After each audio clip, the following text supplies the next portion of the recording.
Baik, pada kesempatan kali ini, pada minggu yang ke-11 ini kita akan membahas tentang fondasi struktur organisasi. Kita akan membahas tentang bagaimana fondasi. Fondasi itu semacam, kalau kita hendak membuat bangunan, tentu saja kita akan memerlukan bagaimana fondasi itu di bawah yang akan menopang struktur yang ada di atasnya. Struktur atau dalam bahasa Inggrisnya adalah structure, itu kita akan berbicara tentang bagaimana pola bangun dari sebuah organisasi. Jadi kita akan bicara tentang sesuatu yang sangat fundamental, tentang bagaimana struktur atau pola bangun dari sebuah organisasi, terutama organisasi bisnis itu dibangun. Kita terlebih dahulu akan membahas tentang apa itu struktur organisasi. Struktur organisasi adalah bagaimana tugas pekerjaan secara formal itu dibagikan, dikelompokkan, dan dikoordinasikan.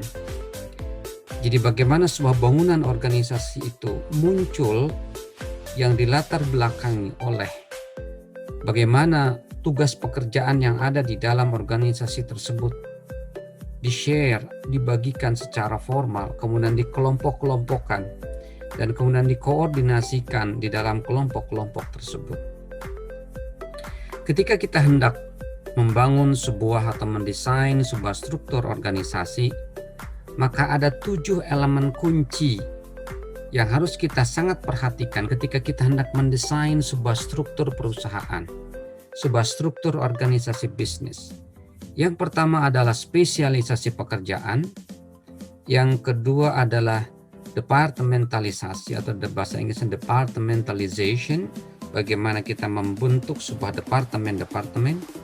Kemudian yang ketiga, rantai komando, change of command, artinya bagaimana komando itu disambungkan satu sama lain. Kemudian rentang kendali, bagaimana jarak kendali atau gap kendali itu harus dibuat. Berikutnya yang nomor 5, elemen kunci dalam mendesain struktur organisasi adalah sentralisasi dan desentralisasi. Artinya kita hendak memilih apakah mau sentralisasi atau desentralisasi. Yang keenam adalah formalisasi, proses memformalkan. Kemudian terakhir adalah rentan batas.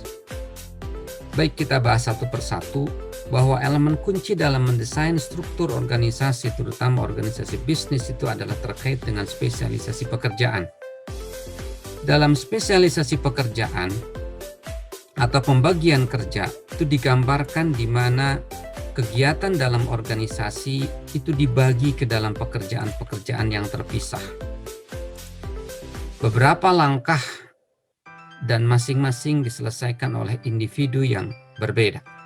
Spesialisasi pekerjaan atau pembagian kerja atau pengkhususan pekerjaan itu menunjukkan sejauh mana tingkat dalam organisasi kegiatan tersebut dibagi-bagi dalam pekerjaan yang terpisah. Kemudian langkah-langkah yang harus dilakukan untuk mengerjakan pekerjaan tersebut yang masing-masing diselesaikan oleh individu-individu yang berbeda. Spesialisasi adalah cara untuk membuat penggunaan keterampilan karyawan yang paling efisien dan bahkan berhasil meningkatkan keterampilan karyawan melalui pengulangan. Jadi ketika kita mendesain sebuah struktur organisasi, maka dalam benak kita adalah yang pertama, elemen kuncinya adalah bagaimana pekerjaan ini apakah sangat memerlukan spesialisasi atau tidak. Ketika sangat memerlukan spesialisasi, maka struktur organisasi menjadi sesuatu yang penting untuk kita lakukan. Dalam spesialisasi ada pembagian kerja yang menunjukkan level di mana kegiatan, aktivitas di dalam organisasi tersebut dibagi-bagi dalam pekerjaan yang terpisah, dibagi-bagi dalam langkah-langkah di dalam pekerjaan tersebut, dan kemudian diselesaikan oleh individu-individu yang berbeda dalam setiap bagian-bagian tersebut. Yang kedua adalah elemen kunci dalam mendesain struktur organisasi adalah departementalisasi. Departementalisasi itu tahap setelah spesialisasi pekerjaan. Bagaimana karyawan kemudian dikelompokkan sehingga tugas umum dapat dikoordinasikan. Dasar pengelompokan tersebut disebut departementalisasi. Pengelompokan misalnya dikelompokkan ke dalam Departemen Human Resource Management atau Human Resource Development, Departemen Pengembangan SDM, atau Departemen Human Resource Management atau manajemen sumber daya manusia, misalkan Departemen Keuangan, ada misalkan Departemen Produksi, dan lain-lain. Salah satu cara yang paling populer untuk mengelompokkan kegiatan adalah dengan melihat fungsi yang dilakukan. Fungsi dari Departemen MSDM atau Departemen SDM atau HRD tentu saja akan berbeda dengan fungsi dari Departemen Keuangan. Maka kemudian fungsi tersebut dipisah-pisahkan dalam departemen-departemen yang berbeda. Contoh, seorang manajer manufaktur mengatur pabrik ke dalam bidang teknik, akuntansi, manufaktur, SDM, dan rantai pasok. Ini adalah salah satu contoh dalam mengatur dan mengelompokkan pekerjaan-pekerjaan ke dalam departemen-departemen yang berbeda berdasarkan tugas umum dari setiap departemen tersebut. Yang ketiga, elemen kunci dalam mendesain struktur organisasi adalah rantai komando. Rantai komando adalah garis kewenangan yang tidak terputus, yang membentang dari puncak organisasi, yang paling puncak, CEO, hingga eselon terendah yang menjelaskan siapa melapor kepada siapa. Jadi rantai komando itu merupakan salah satu elemen kunci ketika kita hendak mendesain struktur organisasi. Bahwa di sana ada hierarki, bahwa di sana ada eselonisasi, di mana eselon yang paling bawah atau level yang paling bawah akan melapor kepada yang di atasnya. Yang di atasnya akan melapor kepada yang di atasnya terus sampai kepada pucuk pimpinan. Ada dua prinsip di dalam rantai komando ini. Yang pertama adalah prinsip otoritas, mengacu pada hak yang melekat dalam posisi manajerial untuk memberi perintah untuk ditaati. Untuk memfasilitasi koordinasi ini, setiap posisi manajerial diberi tempat dalam rantai komando dan setiap manajer diberi wewenang untuk memenuhi tanggung jawabnya. Prinsip yang pertama dari rantai komando adalah prinsip otoritas, prinsip kewenangan yang mengacu pada hak yang dari setiap manajer dalam setiap level itu memiliki hak untuk memberi perintah kepada bawahannya untuk ditaati oleh bawahannya. Sehingga kemudian dalam hal ini manajer diberikan wewenangan untuk memenuhi tanggung jawabnya. Diberikan kewenangan untuk melakukan sesuatu yang diantaranya memberikan perintah kepada bawahannya dalam rangka memenuhi tanggung jawab dari manajer tersebut. Yang kedua adalah prinsip kesatuan komando. Seseorang harus memiliki satu dan hanya satu atasan yang menjadi tanggung jawabnya secara langsung. Itulah prinsip kesatuan komando. Jadi kalau misalkan ada bawahan di level yang paling bawah di bagian operator atau misalkan di bagian yang langsung bersentuhan dengan klien atau pelanggan dari perusahaan, maka dia hanya memiliki satu saja atasan yang menjadi tanggung jawabnya secara langsung. Sehingga dia tidak menerima secara formal perintah dari atasan-atasannya atau dari atasan bidang lain yang bukan bidangnya. Itu adalah prinsip kesatuan komando. Akan sangat tidak pas ketika misalnya ada satu karyawan di dalam satu divisi atau di satu departemen, dia mendapatkan intervensi dari pimpinan lain atau bahkan mungkin pimpinan puncak, dan hal ini akan sangat potensial untuk mengganggu hubungan dia dengan atasan langsungnya karena seolah-olah ada dua perintah sehingga potensi terjadi yang namanya clash atau benturan. Berikutnya, prinsip atau elemen kunci dalam mendesain struktur organisasi berikutnya adalah rentan kendali. Rentan kendali menggambarkan jumlah level dan manajer yang dimiliki organisasi dan jumlah bawahan yang dapat diarahkan oleh manajer secara efektif dan efisien. Jadi misalnya ketika kita hendak membuat sebuah organisasi atau membuat sebuah perusahaan, maka salah satu elemen kunci ketika kita hendak mendesain struktur dari perusahaan yang akan kita bangun ini adalah rentan kendali. Berapa level yang kira-kira kita perlukan? Apakah perlukah misalnya ketika kita menjadi pemilik perusahaan, apakah kita memerlukan wakil direkturnya misalnya atau tidak? Langsung kepada manajer-manajer yang kemudian akan membawahi karyawan secara langsung bidang operasional atau tidak.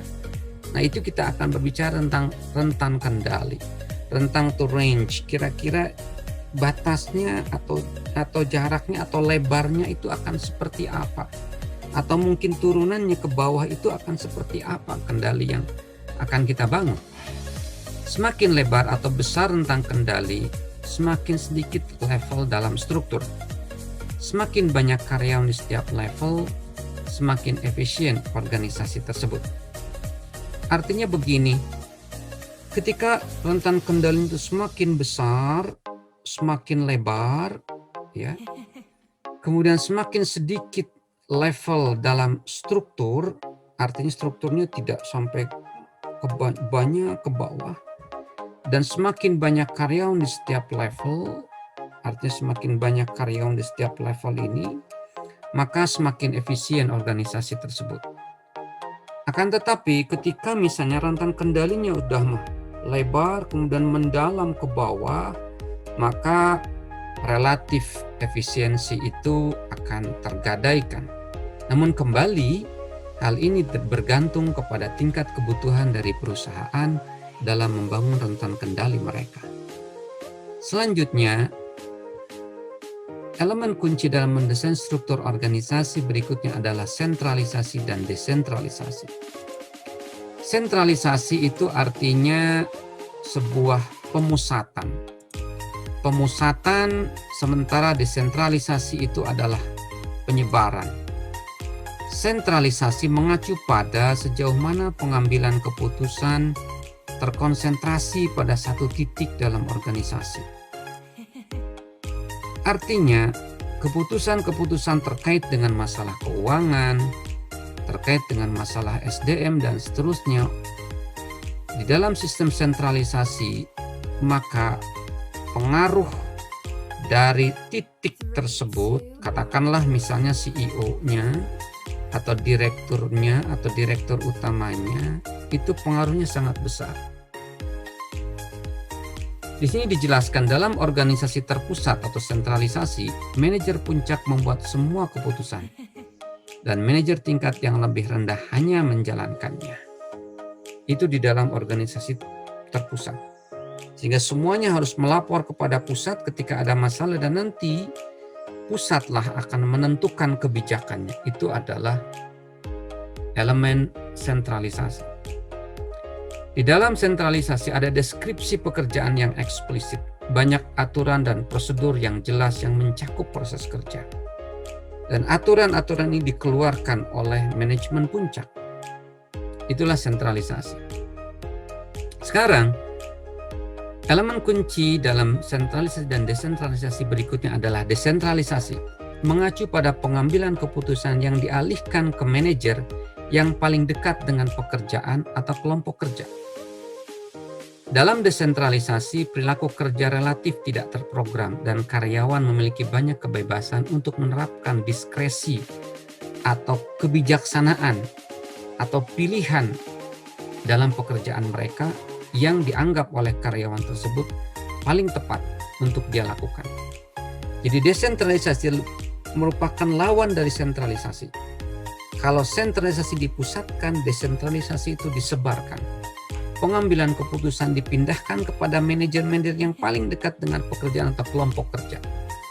Artinya, misalnya di dalam sebuah perusahaan itu ada bidang operasional, ada bidang misalnya produksi, maka dalam proses desentralisasi, perusahaan akan menyerahkan beberapa kewenangan kepada manajernya atau kepada kepalanya dalam bidang produksi tersebut, atau dalam bidang yang paling dekat dengan karyawan yang menjalankan proses operasional perusahaan. Berikutnya adalah kunci dalam mendesain struktur organisasi adalah formalisasi. Artinya sejauh mana pekerjaan dalam organisasi tersebut distandarkan. Karyawan memperoleh diskresi yang kecil atas apa yang harus dilakukan dan kapan serta bagaimana melakukannya. Banyak deskripsi pekerjaan yang tertulis, banyak aturan perusahaan dan prosedur yang jelas terkait dengan proses kerja. Formalisasi biasanya lebih identik dengan perusahaan-perusahaan besar, di mana semua aturan job desk dan sebagainya itu ditulis, didokumentasikan di dalam sebuah aturan perusahaan yang jelas dan juga prosedur yang jelas terkait dengan bagaimana proses dalam pekerjaan itu dilakukan.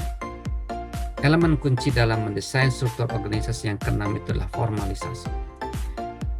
Kemudian yang terakhir, elemen kunci dalam mendesain struktur organisasi adalah rentan batas atau boundary spanning.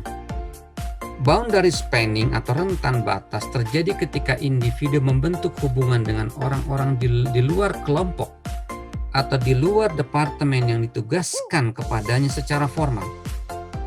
Contoh misalkan seorang eksekutif dalam human resource atau HRD sering terlibat dalam grup teknik informatika. Atau contoh lain, tim dari research and development yang mengimplementasikan ide dari tim produksi. Karena dia sering istilahnya melakukan kerjasama tim research and development ini dengan tim produksi. Itu adalah rentan batas yang ketika kita hendak membentuk struktur organisasi, struktur perusahaan, maka kita harus memikirkan itu ketika memang diperlukan adanya lintas departemen untuk saling bekerja sama dalam menyelesaikan tugas yang telah ditentukan. Rentan batas ini membantu mencegah struktur formal yang terlalu kaku dan bisa jadi meningkatkan kreativitas organisasi dan tim. Itulah 7 elemen kunci ketika kita hendak mendesain struktur organisasi.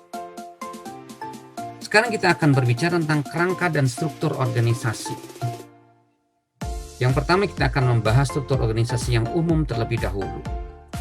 Yang pertama adalah struktur sederhana. Struktur sederhana ini di mana tingkat departementalisasi itu rendah, rentan kendalinya luas, otoritas terpusat pada satu orang dan sedikit formalisasi. Kita bisa lihat di sini owner, pemilik, ya ini salah satu contohnya. Kemudian langsung asisten administrasi dan kemudian langsung kepada bawahan. Itu struktur yang sederhana. Rentan kendalinya luas, artinya si owner ini dia bisa melakukan kontrol dan komando kepada asisten administrasi dia dan bisa langsung kepada bawahan-bawahan karyawan ada di bawahnya.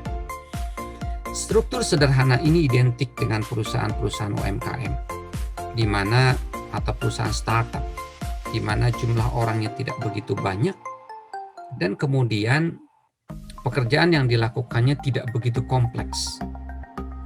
Berikutnya adalah struktur birokrasi. Struktur birokrasi adalah sebuah struktur organisasi dengan tugas operasional yang sangat rutin, yang dicapai melalui spesialisasi, aturan yang sangat formal, tugas yang dikelompokkan ke dalam departemen yang fungsional, kekuasaannya terpusat di sentralisasi, rentan kendalinya relatif sempit, dan pengambilan keputusan yang mengikuti rantai komando. Jadi ada tahap-tahapannya dalam rantai komando tersebut seperti yang digambarkan di awal tadi tentang bagaimana rantai komando itu bawahan pada atasannya langsung, atasan langsung kepada atasannya langsung juga. Struktur fungsional adalah salah satu contoh dari struktur birokrasi, di mana suatu struktur organisasi yang mengelompokkan karyawan menurut spesialisasi, peran atau tugas mereka yang serupa. Contoh misalnya di sini ada presiden, kemudian ada vice president dalam bidang marketing, ada vice president dalam bidang keuangan, ada vice president dalam bidang produksi, dan vice president dalam bidang SDM. Ini kemudian di bawahnya mereka tentu ada struktur-strukturnya lagi. Ini adalah salah satu contoh struktur birokrasi di mana ada leveling, ada pelevelan dalam pembagian tugas berdasarkan spesialisasi dan peran yang dimiliki oleh setiap departemen. Ini contoh misalnya di dalam struktur rumah sakit, misalkan ada kepala layanan medis, ada direktur dari layanan administrasi, ada direktur dari layanan pasien rawat jalan, ada direktur dalam bidang nutrisi dan layanan makanan. Ini salah satu contoh di dalam struktur birokrasi untuk rumah sakit. Berikutnya adalah struktur divisi. Struktur divisi ini masih bagian dari struktur organisasi yang birokrasi ini. Tadi struktur fungsional, yang berikutnya adalah struktur divisi. Struktur organisasi yang mengelompokkan karyawan ke dalam unit-unit berdasarkan produk, layanan, pelanggan, atau area pasar geografis. Contoh misalnya berdasarkan produk atau layanan. Misalnya ini adalah mungkin production house, rumah produksi. Maka struktur divisi berdasarkan produk ini adalah ada bagian divisi televisi dan gambar yang bergerak, ada divisi musik, ada divisi buku dan majalah, dan ada divisi produk-produk internet. Ini dipimpin oleh seorang presiden, dan di sini adalah ada rentang komando yang dia lakukan terhadap divisi-divisi tersebut. Berikutnya, struktur divisi berdasarkan pelanggan. Maka ini lebih cenderung seperti perusahaan keuangan. Maka ini pimpinan atau presiden atau CEO atau direktur utama itu menetapkan struktur organisasi berdasarkan divisi ini ke dalam divisi pinjaman konsumen, pinjaman rumah mortgage, kemudian ada pinjaman bisnis dan pinjaman untuk pertanian. Ini salah satu contoh dari struktur divisi, di mana dibagi-bagi departemen itu berdasarkan kebutuhan untuk melayani pelanggan. Berikutnya, struktur divisi yang merupakan bagian dari struktur birokrasi adalah berdasarkan geografis atau letak geografi. Letak geografis ada bagian misalkan wilayah barat, wilayah utara, wilayah selatan, dan wilayah timur.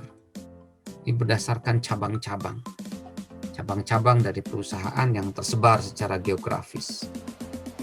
Berikutnya adalah struktur yang ketiga. Setelah kita tadi ada struktur sederhana yang pertama, yang kedua adalah struktur birokrasi, dan ketiga adalah struktur matriks. Struktur yang menciptakan garis otoritas ganda dan menggabungkan departementalisasi fungsional dan juga produk. Ini salah satu contoh di dalam struktur perusahaan mobil Ford. Kita lihat bahwa presiden ini dia mempunyai vice president dalam bidang mesin, vice president dalam bidang keuangan, vice president dalam bidang produksi, dan vice president dalam bidang marketing. Tetapi di sini juga ada struktur project, di mana para karyawan atau staf yang bekerja di dalam struktur project ini, dia menggarap jenis-jenis mobil yang dikeluarkan oleh perusahaan Ford tadi. Ada Taurus, ada Mustang, ada Explorer, dan ada Expedition. Dan masing-masing dari struktur project-project yang menangani jenis-jenis mobil tertentu ini memiliki manajer, dan manajer. Nah, para karyawan, staf yang ada di wilayah ini, maka dia memiliki dua komando. Di sini dikatakan subordinate reports to both Vice President of Marketing above and to Project Manager for Mustang left.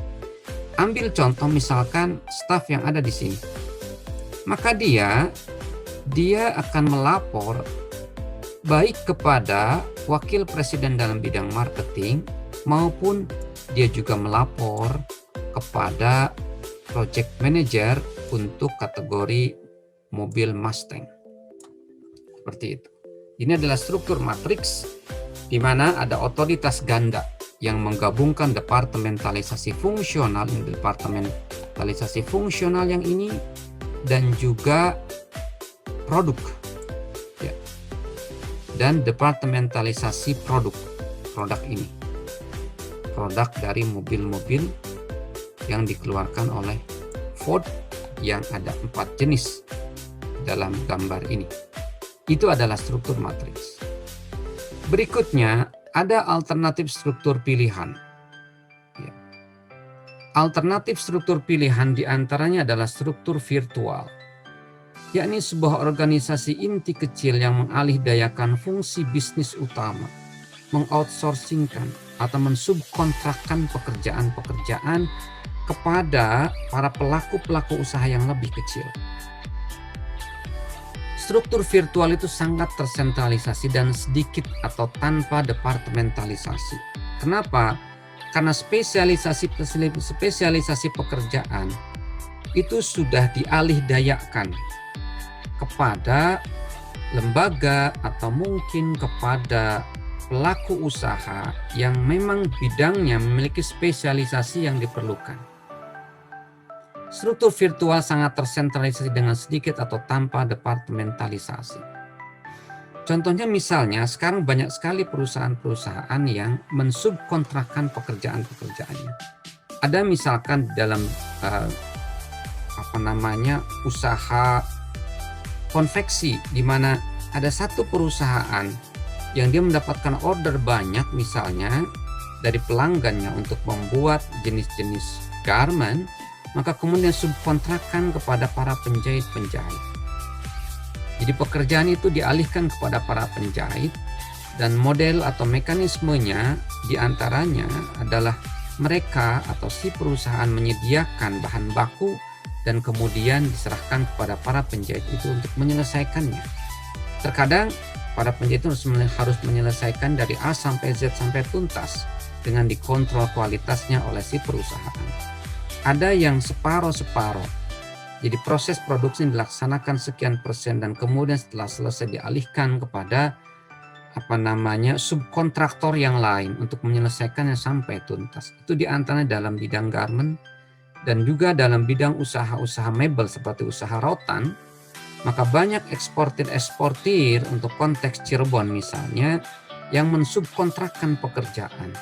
Misalnya untuk membuat rangka, maka dibuatlah oleh pelaku UKM yang lebih kecil dan kemudian rangka setelah selesai akan dipindahkan kepada mereka yang menganyam misalnya, dan setelah selesai akan dipindahkan kepada pelaku subkontraktor lain yang bidangnya adalah untuk menganyam, dan yang terakhir adalah disubkontrakkan kepada subkontraktor yang fokus dalam pengecatan. Itu salah satu contoh struktur virtual.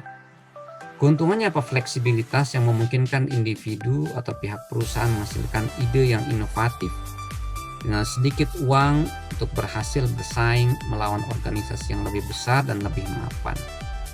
Strukturnya hemat dengan menghilangkan kantor permanen dan peran yang hierarkis.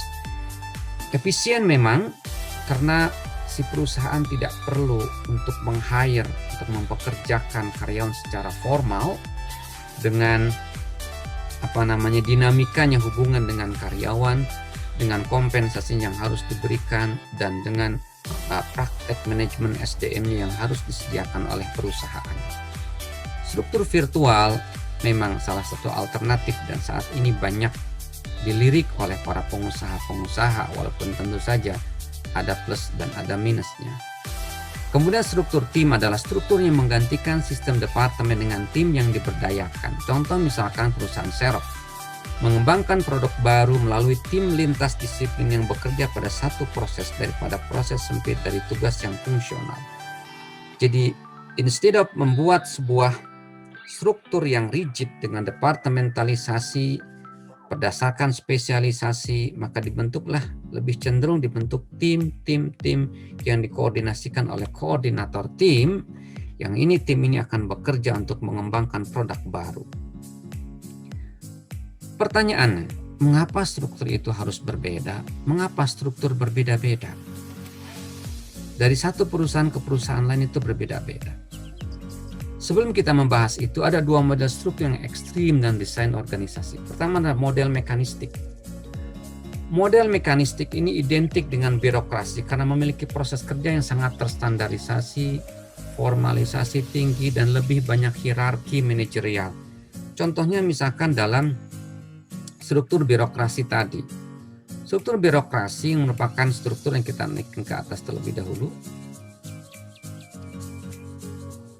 Struktur birokrasi ini merepresentasikan struktur yang mekanistik, di mana presiden atau direktur utama memiliki bawahan langsung wakil presiden, dan wakil presiden kemudian dia mempunyai bawahan-bawahannya lagi. Ini masuk kategori struktur yang mekanistik dan lebih formal. Formalisasi merupakan sebuah keharusan dalam struktur ini untuk memperjelas job description atau gambaran pekerjaan yang harus dilakukan oleh para karyawan di bawahnya. Identik dengan birokrasi karena memiliki proses kerja yang sangat terstandarisasi, formalisasi tinggi, dan lebih banyak hierarki manajerial. Sementara ada model yang berbeda dengan struktur mekanistik ini adalah struktur yang datar. Lebih sedikit prosedur formal dalam membuat keputusan, memiliki banyak pembuat keputusan, dan cenderung pada praktik kerja yang lebih fleksibel. Model organik itu kalau kita kembali kepada 7 elemen dasar yang sangat penting ketika kita hendak mendesain struktur organisasi, maka model organik itu lebih mengarah kepada struktur yang desentralisasi, di mana kewenangan itu diserahkan kepada manajer yang langsung berhadapan dengan karyawan yang melakukan kegiatan-kegiatan operasional. Model organik juga relatif direpresentasikan oleh struktur yang matriks misalnya, atau struktur tim yang strukturnya lebih datar, lebih equal, lebih setara dari satu divisi kepada divisi yang lain. Lebih sedikit prosedur formal dalam membuat keputusan, sehingga keputusan itu lebih diserahkan kepada para manajer yang ada di level paling bawah yang berhadapan dengan karyawan dalam bidang operasional, sehingga memiliki banyak pembuat keputusan-keputusan di bawah dan cenderung pada praktek kerja yang lebih fleksibel. Struktur matriks relatif merepresentasikan model organik, struktur tim atau struktur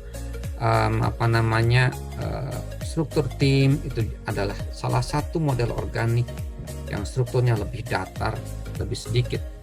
Struktur virtual relatif seperti itu, struktur tim lebih merepresentasikan. Struktur matriks itu mungkin 50-50 karena dia juga ada yang sifatnya mendatar, ada yang sifatnya ke atas. Sementara struktur birokrasi ini, baik struktur fungsional maupun divisi, ini lebih kepada struktur yang sifatnya mekanistik. Sementara struktur sederhana, maka ini lebih cenderung kepada struktur yang organik atau struktur yang lebih datar. Walaupun juga mungkin dekat-dekat juga dengan model mekanistik karena ada hierarki, ada kendali. Baik, mengapa struktur itu berbeda? Pertama, strategi organisasi. Ketika kita hendak membangun sebuah perusahaan, maka kita harus memiliki strategi perusahaan apa yang akan kita lakukan. Ada di antaranya 3 strategi yang diperkenalkan oleh ilmuwan di barat. Yang pertama, strategi inovasi. Strategi inovasi adalah sebuah strategi yang menekankan pengenalan produk baru dan layanan. Inovasi adalah sebuah temuan akan tetapi temuan ini temuan produk yang layak untuk dipasarkan, marketable, yang bisa diserap oleh pasar. Maka ketika sebuah perusahaan memiliki strategi untuk senantiasa menciptakan produk-produk baru yang bisa diserap dengan mudah oleh perusahaan, maka strategi inovasi itu akan membimbing, akan mengarahkan dia untuk membuat struktur yang bisa jadi berbeda dengan struktur yang lain. Berikutnya adalah strategi minimalisasi biaya. atau cost efficiency. Sebuah strategi yang menekankan pengendalian biaya yang ketat, kontrol cost yang ketat, kemudian menghindari inovasi. Lebih cenderung dia berada pada zona yang nyaman, tidak melakukan inovasi-inovasi yang biasanya memerlukan pendanaan yang sangat besar, atau biaya pemasaran yang tidak perlu dan menghindari pemotongan harga.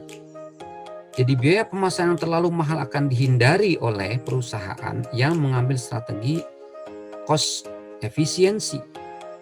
Dan juga menghindari pemotongan harga. Diskon-diskon akan cenderung dihindari oleh perusahaan yang melakukan strategi minimalisasi biaya dalam rangka memperbesar keuntungan, memperbesar profit. Sehingga dengan meminimalisasi biaya, kemudian menghindari pemotongan harga, margin keuntungannya diharapkan bisa stabil atau bisa besar. Berikutnya adalah strategi imitasi. Sebuah strategi dari sebuah perusahaan yang mencari atau pindah ke produk baru atau pasar baru hanya, garis bawahi, hanya setelah kelangsungan hidup dari produk tersebut di pasaran itu terbukti. Di strategi imitasi selalu menunggu, wait and see. Ketika melihat ternyata ada produk baru ini ternyata dipasarkan dan itu laku, diserap oleh pasar dengan baik, maka dia baru memulai menghasilkan produk tersebut. Dan ketika melihat bahwa produk tersebut laku dan kelangsungan hidupnya itu dalam jangka waktu yang lama, baru dia melakukan langkah untuk membuat produk tersebut. Ketiga strategi organisasi ini itu akan menentukan struktur apa yang akan dibangun oleh manajemen puncak dari organisasi tersebut. Berikutnya adalah ukuran organisasi. Ukuran organisasi sangat berpengaruh terhadap strukturnya. Sangat berpengaruh secara signifikan. Perusahaan yang pekerjakan 2.000 orang atau lebih cenderung memiliki lebih banyak spesialisasi, lebih banyak departemen, lebih banyak tingkat vertikal, lebih banyak aturan dan regulasi daripada organisasi kecil.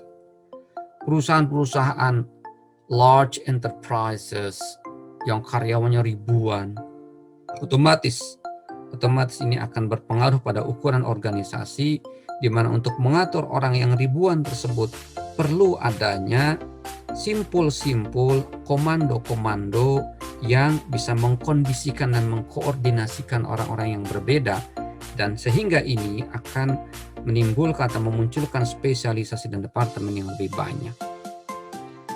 Berikutnya adalah teknologi. Teknologi menentukan mengapa manajemen puncak membuat struktur yang berbeda-beda. Teknologi menggambarkan cara organisasi mentransfer input menjadi output. Setiap organisasi memiliki setidaknya satu teknologi untuk mengubah keuangan, financial resources, atau sumber daya finansial, manusia, dan sumber daya fisik menjadi produk atau layanan.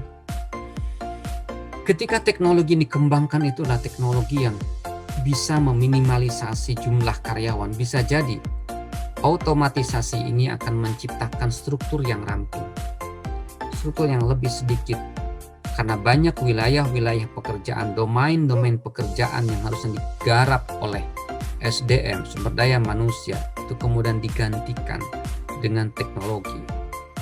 Salah satu contoh perusahaan elektronik China Haier menggunakan proses jalur perakitan untuk diproduksi secara massal yang dilengkapi dengan struktur yang lebih fleksibel dan inovatif dalam respon pelanggan dan merancang produk baru. Dengan struktur dengan menggunakan teknologi seperti ini, bisa jadi kemudian strukturnya lebih ramping karena si perusahaan, si manajemen puncak lebih bergantung kepada teknologi daripada kepada SDM.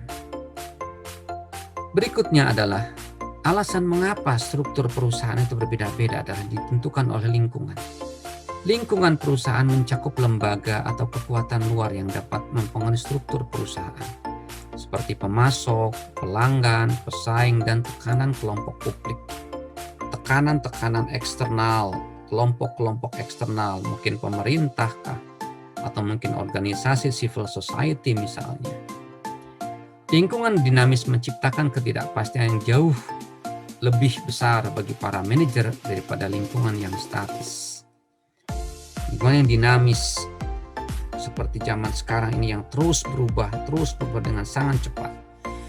karena perkembangan dalam teknologi informasi itu menciptakan ketidakpastian. Karena bisa jadi apa yang kita lakukan saat ini, dengan produk yang kita hasilkan saat ini, dengan layanan yang kita berikan kepada klien saat ini, itu bisa dengan cepat berubah. Karena lingkungan yang sangat dinamis. Untuk meminimalkan ketidakpastian, manajer dapat memperluas struktur mereka untuk menanggapi ancaman. Misalnya Pepsi dan Southwest Airlines telah menambahkan departemen jejaring sosial untuk melawan informasi negatif yang diposting di blog. Salah satu contoh yang real. Jadi walaupun tadinya struktur akan dibikin simple, namun dikarenakan ada perkembangan yang sangat dinamis, maka kemudian ciptakan struktur baru. Misalkan struktur tadi, contoh Pepsi dan Southwest Airlines dengan menciptakan departemen jejaring sosial untuk mengcounter, untuk memoderasi informasi negatif yang dipostingkan oleh masyarakat melalui blog misalnya atau melalui media-media lain. Berikutnya adalah institusi.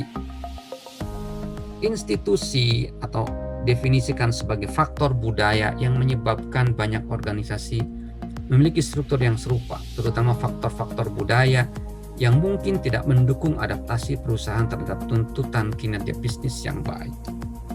Dikatakan di sini bahwa untuk institusi ini lebih cenderung dia berada pada situasi yang tidak begitu mendukung adaptasi perusahaan terhadap tuntutan kinerja bisnis yang baik.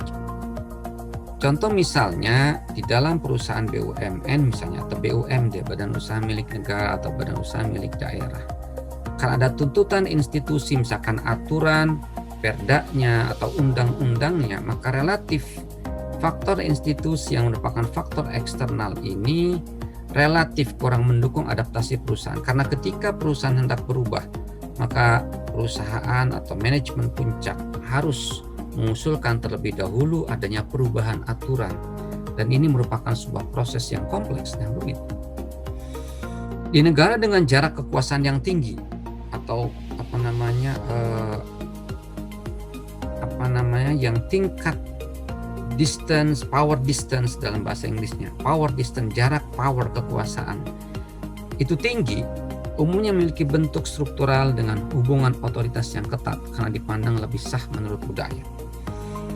Jadi di dalam national culture atau dalam budaya nasional itu ada pembagian-pembagian budaya, di mana pembagian budaya itu diantaranya ditentukan oleh bagaimana jarak kekuasaan antara seseorang dengan orang yang lain itu ditentukan. Di negara-negara berkembang biasanya power distance-nya relatif tinggi. Atasan dan bawahan itu berjarak. Beda dengan di barat di mana atasan dan bawahan itu relatif jaraknya lebih dekat dibandingkan dengan di daerah timur. Contoh misalnya dari salah satu aja contoh misalkan ketika berkomunikasi dan berinteraksi secara verbal, maka bawahan di daerah-daerah atau di negara dengan jarak kekuasaan tinggi maka cenderung akan lebih melihat sosok dari atasan itu sebagai figur yang harus ditempatkan lebih tinggi dengan bahasa yang harus lebih santun, sopan, dengan menyebut atribut kepada atasan itu dengan atribut-atribut yang lebih menunjukkan kesopanan, misalkan bapak atau ibu, bapak manajer dan sebagainya. Tetapi di barat lebih cenderung lebih equal dengan salah satu contohnya, walaupun kepada atasan pun seringkali budayanya membolehkan dia untuk hanya menyebut namanya saja. Seperti misalnya yang pernah saya alami ketika saya tinggal di Australia, ketika saya bekerja di baik di kampus sebagai asisten dosen ataupun di perusahaan catering yang pernah saya lakukan, maka saya menyebut kepada manajer saya hanya dengan namanya saja, tanpa menyebut nama Mister atau Sir atau Madam, tanpa menyebut itu. Berikutnya, beberapa ilmuwan mengaitkan kemampuan beradaptasi perusahaan Jepang dengan tekanan kelembagaan untuk memelihara otoritas, hubungan otoritas. Jadi beberapa ilmuwan, beberapa ahli melihat kemampuan beradaptasi perusahaan-perusahaan di Jepang ini dibatasi oleh tekanan kelembagaan. Tekanan kelembagaan, tekanan institusi, faktor budaya yang sehingga menyebabkan relatif rigidnya atau relatif tidak fleksibelnya perusahaan-perusahaan Jepang dalam beradaptasi dengan perubahan yang sangat cepat. Terakhir adalah pesan kepada para manajer. Mengingat kompleksitas dalam membentuk sebuah struktur organisasi akan tetapi ini hal yang sangat penting, maka dipesankan bahwa spesialisasi bisa membuat pengeluaran perusahaan lebih hemat, tapi juga perlu diingat bahwa spesialisasi yang berlebihan dapat menimbulkan ketidakpuasan dan kurangnya motivasi karyawan. Karena karyawan lebih dituntut untuk mengikuti aturan yang ketat dan prosedur yang berlaku. Hindari merancang hierarki yang kaku yang terlalu membatasi pemberdayaan karyawan dan otonomi karyawan.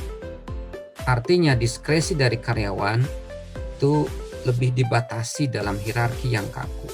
Dia hanya melakukan apa yang harus dia lakukan tanpa dia diberikan kebebasan untuk berkreasi dan berinovasi untuk menciptakan produk-produk baru yang bisa meningkatkan keuntungan dari perusahaan.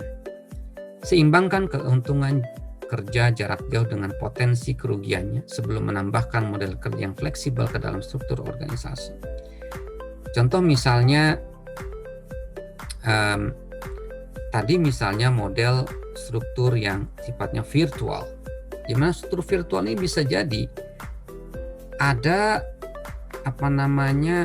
potensi jarak yang itu memisahkan hubungan secara langsung, hubungan secara face-to-face presence antara satu struktur dengan struktur yang lain.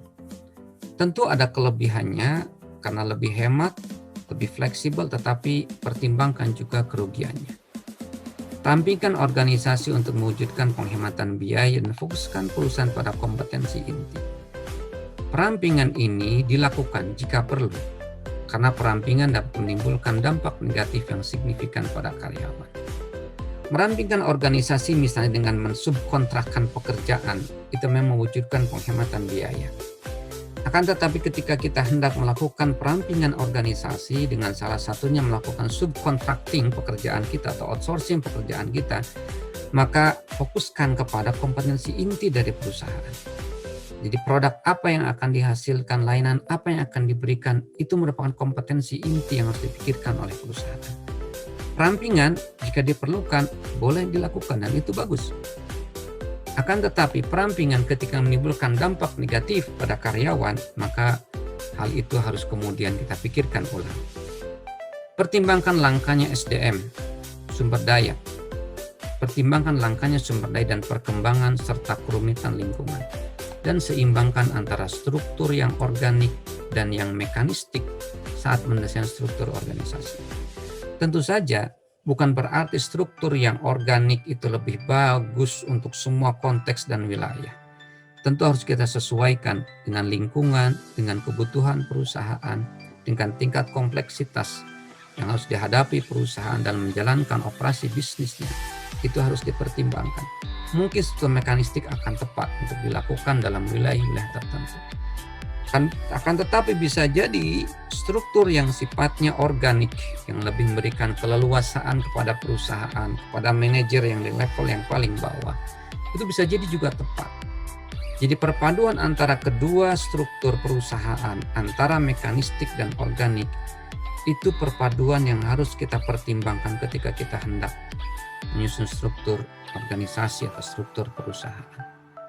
Saya kira cukup. Terima kasih atas partisipasi Anda. Mudah-mudahan apa yang disampaikan bisa bermanfaat dan bisa dijadikan pertimbangan ketika kita hendak membuat atau memikirkan struktur perusahaan akan kita buat, akan kita ambil ketika kita hendak mendesain sebuah perusahaan dengan harapan bahwa ini akan membawa dampak positif bagi perkembangan perusahaan kita sehingga kita bisa menghasilkan keuntungan kita inginkan. Terima kasih.